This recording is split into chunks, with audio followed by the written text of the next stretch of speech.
Thanks to the multiple decades of lore that have crafted the world of Star Wars, even the smallest details have been given an explanation of how they've connected to some of the larger events in the galaxy. However, at the end of the day, there are more answers than ever on why or how certain events unfolded the way they did. One of the biggest questions that fans have had is why the original Star Wars started with Episode 4, even though it was technically the first film to be released.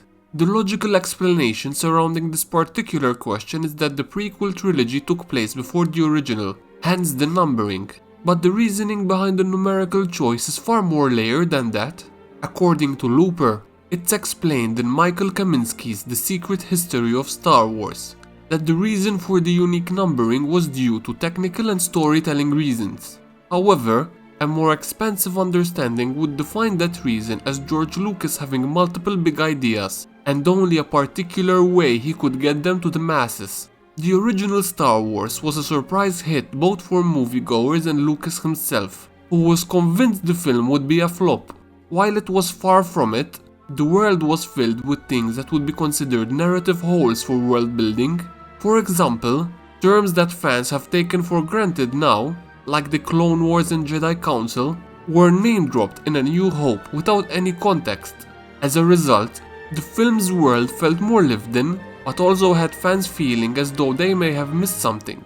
Dropping audiences into this world cold turkey was a huge risk that wouldn't begin to pay off until 1999. More films were always a part of Lucas's plan, and he had originally planned for a 6-film epic that would chronicle the fall of the Jedi Council and the hard-fought Clone Wars. Its conclusion would have been the plot of A New Hope, as it would be revealed that the massive epic was only an epilogue. However, as history has shown, this didn't go according to plan once Star Wars Episode 1 The Phantom Menace hit theaters. In fact, what ended up being the prequels were also part of the 4 drafts Lucas had written for Star Wars in the hopes that he would be able to craft the perfect singular story. When Episode 1 was announced, many fans were thrown for a loop at the out-of-order storytelling technique. Even more so was the promise that these prequels would change how fans view the original trilogy forever. But what may have not sat well with fans in the past made the most sense only to Lucas, as he had crafted this detailed epic decades earlier. With the dust finally settled, it's even more clear what the initial vision was going to be and how it had enhanced and redefined what fans who grew up during the original films thought and felt.